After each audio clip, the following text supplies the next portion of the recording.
I'll be back for another video. First reset my car.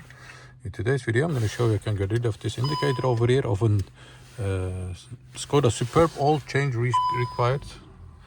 And in this short video I'm going to show you I can get rid of the oil change and the inspection indicator required. Now let's start right away. First of all, press the ignition to the second position. Like this, all the lights must go up. We're going to get rid of this one. Then I'm going to press this button to wait for this pop-up to go away. To driving data, once here, press and hold this button for 5 to 7 seconds. 1, 2, 3, 4, 5, 6, 7. When you release it, you'll have a menu over here. Scroll down to reset oil service. Press this once. It asks you to confirm.